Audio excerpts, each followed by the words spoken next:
એક ગુરુ શિષ્ય જંગલમાંથી જતા હતા. અંધારું થયું, સાયંકાળે ઝાડના તળે બેસી ગયા. રાત્રે સત્સંગ કર્યો, ભગવાનના નામનો જપ કર્યો, ભગવત સ્મરણ કરતા કરતા સુઈ ગયા. ભાગવતમાં એવું લખ્યું છે, સંતોની નિદ્રા બહુ ઓછી હોય છે. નિદ્રામ સત્વ નિષેવયા. સત્વગુણ બહુ વધી જાય કે નિદ્રા ઓછી થાય છે. નિદ્રા તમો ગુણનો ધર્મ છે. જે માનવમાં તમો ગુણ વધારે છે એને નિદ્રા વધારે આવે છે. સંતોમાં સત્વ ગુણ વધે છે. સંતોની નિદ્રા બહુ તો 4 કલાક, 5 કલાકથી વધારે એમનો સમય નિદ્રામાં જતો નથી.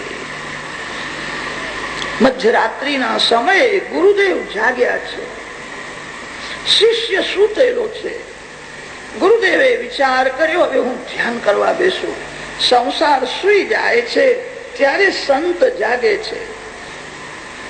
સંસાર જાગે છે ત્યાં સંત સુઈ જાય છે.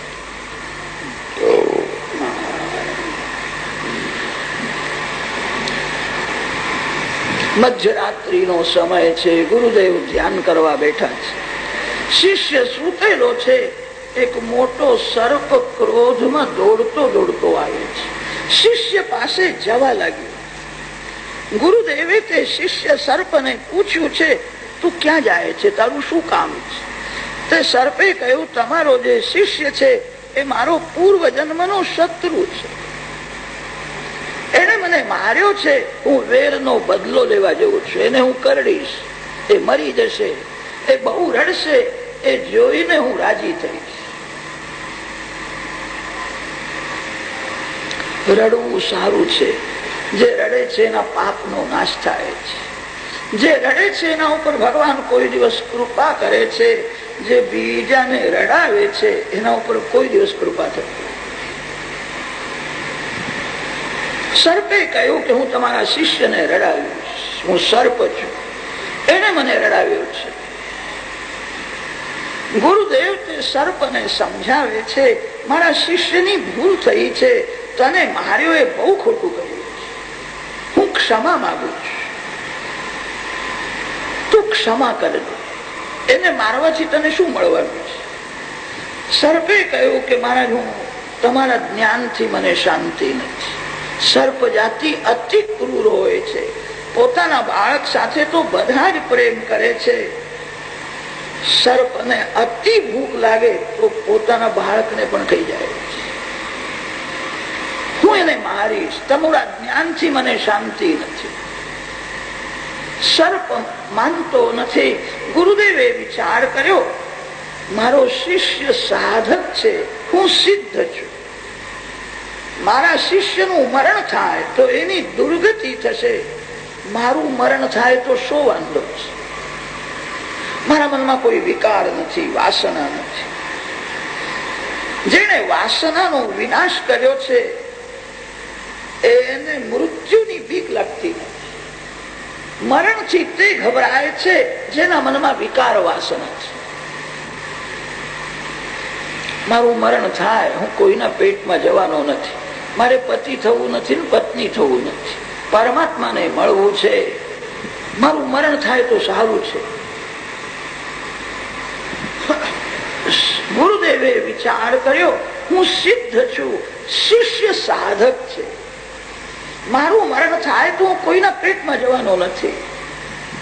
હું ભગવાનના ચરણે જ જવાનો છું. મૃત્યુ પરમાત્મા સાથે મિલન કરાવનાર છે. સંતોને મૃત્યુની બીક લાગતી નથી. ગુરુદેવે કહ્યું, શિષ્યના બદલામાં તું મને કરડજે, હું મરવા તૈયાર છું. મારા શિષ્યનું મરણ થાય તો એની દુર્ગતિ થશે. એને ભગવાનના દર્શન થયા નથી. એ આત્મ સ્વરૂપને બરાબર જાણતો નથી. આ જીવ ઈશ્વરને તો જાણતો નથી. આ જીવને ખબર નથી હું કેવો છું. લોકો જગતનો વિચાર બહુ કરે છે. જગત કેવું છે? કોઈ દિવસ વિચાર કર્યો છે કે હું કેવો છું? હું કોણ છું? હું ક્યાંથી આવ્યો છું?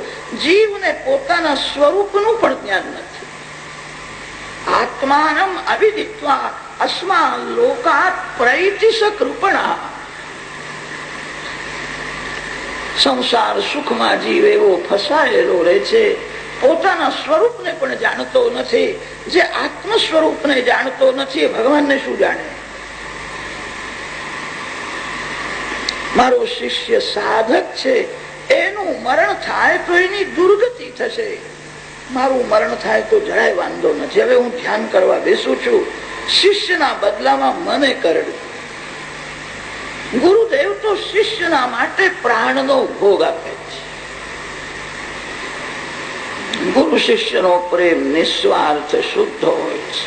પિતા પુત્ર સાથે પ્રેમ કરે છે, એવી ઈચ્છા રાખે છે વૃદ્ધાવસ્થામાં મને પૈસા આપશે, મારી સેવા કરશે. આ માતાઓ બાળક સાથે બહુ પ્રેમ કરે છે. એ પ્રેમમાં સ્વાર્થ છે. છોકરો મોટો થશે, પૈસા કમાવશે, એનું લગ્ન થશે, બહુ આવ્યા પછી હું બહુ સુખી થઈ જઈશ. એવા ભાવથી મા પુત્ર સાથે પ્રેમ કરે. સંસારનો બધો પ્રેમ સ્વાર્થથી ભરેલો છે. સદગુરુદેવને કોઈ સ્વાર્થ નથી. સદગુરુદેવ સત્શિષ્ય સાથે શુદ્ધ ભાવથી પ્રેમ કરે. ગુરુદેવ વિષ્ણુ ભગવાનનું સ્વરૂપ છે. ગુરુદેવ શિવ સ્વરૂપ છે. ગુરુદેવો મહેશ્વર. શિવજી મહારાજ પ્રલય કરે છે. અત્યારે તો ભગવાન શંકર અતિ શાંત છે. પ્રલય કાળમાં શિવ રુદ્ર બને છે. રોદનાદ રુદ્ર રુજમ દ્રાવયતી રુદ્ર. પ્રલય કાળમાં સર્વનો શિવ વિનાશ કરે છે. જ્યારે પ્રલય થાય છે, ગુરુદેવ શિષ્યના માથે હાથ પધરાવે છે, પ્રલય થઈ જાય છે. સદગુરુદેવ કૃપા કરે છે, પછી જગત દેખાતું જ નથી, પરમાત્માના જ દર્શન થાય છે. શિવજી તો જગતનો વિનાશ કરે ત્યારે પ્રલય થાય છે. જગત હોવા છતાં ગુરુદેવ શિષ્યને પ્રલય બતાવ્યો. ગુરુદેવ શિવ સ્વરૂપ છે. બ્રહ્મા વિષ્ણુ મહેશ્વર આ ત્રણ દેવો એક એક કામ કરે છે. બ્રહ્માજી જગતની ઉત્પત્તિ કરે છે, વિષ્ણુ ભગવાન જગતનું રક્ષણ કરે છે, શિવજી મહારાજ જગતનો વિનાશ કરે છે, પ્રલય કરે છે. ગુરુદેવ ત્રણેય કામ કરે છે. અને તેથી સદગુરુદેવ શ્રેષ્ઠ છે. ઘણા ભાગે ભગવાન ન્યાયાધીશનું જ કામ કરે છે. કર્મ પ્રધાન વિશ્વ રચી રાખા. જે જેવું કર્મ કરે કર્માનુસાર ભગવાન એને ફળ આપે છે. સદગુરુદેવ જયારે અતિશય કૃપા કરે છે, વિધાતાએ કપાળમાં જે લખ્યું છે તે વિધાતાનો લેખ પણ ભૂસી નાખે છે. કર્મના લેખને ભૂસવાની શક્તિ ગુરુદેવમાં છે. ભગવાન કરતા પણ સંત શ્રેષ્ઠ છે. સંતોના વખાણ કરીએ તો ભગવાન રાજી થાય. સુખદેવજી મહારાજ ગુરુ નથી, સદગુરુ છે. શબ્દથી જે જ્ઞાનનો ઉપદેશ કરે એને ગુરુ કે છે. જે સર્વકાળ સતના દર્શન કરે છે, જે સર્વમાં ભગવાનને જુએ છે. ઓમ, તત અને સત આ ત્રણ ભગવાનના નામ છે. જે સર્વકાળ અને સર્વમાં સતના દર્શન કરે એને સદગુરુ કહે છે. સદગુરુદેવ સત્શિષ્યને પરમાત્માના દર્શન કરાવે છે. સુખદેવજી મહારાજ ગુરુ નથી, સદગુરુ છે. શિષ્યનો અધિકાર સિદ્ધ થયા પછી ગુરુદેવ શિષ્ય પાસે આવે. રાજાએ પ્રધાન બે પ્રશ્નો કર્યા છે. માનવનું કલ્યાણ થાય એવો ઉપદેશ કરે. જેનું મરણ સમીપમાં હોય એ શું ન કરે તે સમજાવો, શું કરે તે બતાવો. કૃતો લોકહિતં નૃપ. રાજાએ પ્રશ્ન એવો કર્યો નથી મારું કલ્યાણ થાય એવો ઉપદેશ કરો, માનવનું કલ્યાણ થાય. તારા પ્રશ્નમાં સમાજનું હિત સમાયેલું છે. તે બહુ સુંદર પ્રશ્ન કર્યો છે. માનવ જીવનમાં અંતિમ પરીક્ષા મરણ છે. જેનું મરણ મંગલમય થયું સમજવું એનું જીવન મંગલમય હતું. જેનું મરણ બગડી ગયું સમજવું એનું જીવન બગડેલું હતું. ભગવાન બહુ ઉદાર છે. સાધારણ પાપ કરે તો ભગવાન ક્ષમા આપે છે. માનવ જીવનમાં એવા મહાપાપ કરે છે જેની ક્ષમા આપવાની ભગવાનને પણ ઈચ્છા થતી નથી. મહાપાપથી મરણ બગડે છે. અંતકાળમાં જીવને કરેલા બધા પાપ દેખાય છે અને તેથી જીવ ગભરાય છે. હવે મને માર પડવાનો છે, હવે મને બહુ સજા થવાની છે. પાપની બીક લાગે છે. અંતકાળમાં પાપ બધા પ્રત્યક્ષ દેખાય છે. અંતકાળમાં જીવને પુણ્ય યાદ આવતું નથી, પાપ જ યાદ આવે. મૃત્યુની શૈયામાં કોઈને યાદ આવે. એકવાર હું બદ્રીનારાયણના દર્શન કરવા માટે ગયો. ભગવાનની ચરણ પાદુકાની મેં પૂજા કરી છે.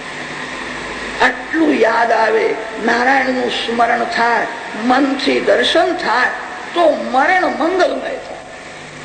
અંતકાલમાં જીવને પુણ્ય યાદ આવતું નથી, પાપ જ યાદ આવે. એના અનેક કારણ બતાવ્યા છે. માનવ પાપ કરે છે ત્યારે બહુ સાવધાન થઈને એકાગ્ર ચિત્તથી પાપ કરે છે. હું પાપ કરું છું તે કોઈ જાણે નહીં.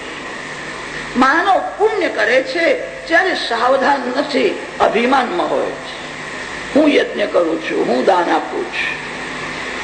પુણ્યમાં જીવ ગાફલ રહે છે, પાપમાં જીવ અતિ સાવધાન રહે છે. વ્યગ્ર ચિત્તથી પુણ્ય કરે છે, એકાગ્ર ચિત્તથી પાપ કરે છે. એકાગ્ર ચિત્તથી કરેલું પાપ જ યાદ આવે છે. મરણ બગડે છે. ભાગવતની કથા સાંભળો છો, ભગવાનના નામનો તમે જપ કરો છો.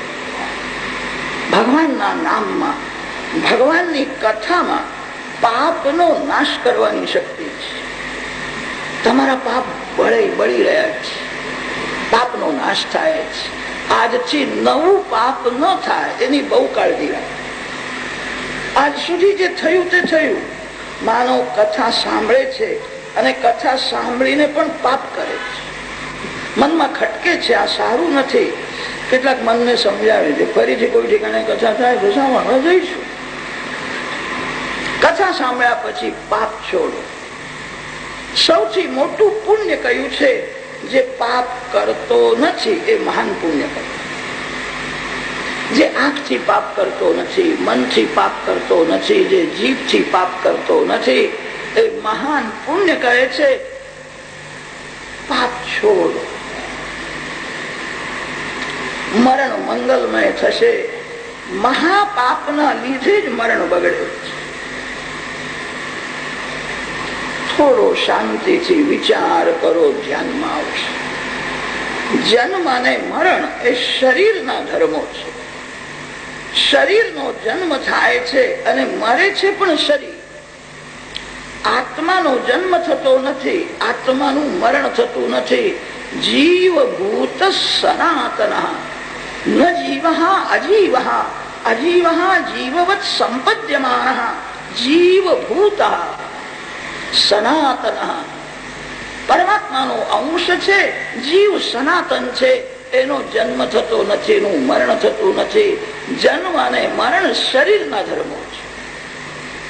શરીરનો જન્મ થાય છે અને મરે છે પણ શરીર. થોડો વિચાર કરશો તો ધ્યાનમાં આવશે. આ શરીર ક્ષણે ક્ષણે મરે છે. પ્રતિ ક્ષણે શરીરના પરમાણુઓ બદલાય છે. પ્રતિ ક્ષણને હાચવવું. ગીતાજીમાં ભગવાનની આજ્ઞા છે, અર્જુન અંતકાળમાં જે મને યાદ કરે છે, મારું સ્મરણ કરતા જે શરીર છોડે છે તે મારા ધામમાં આવે.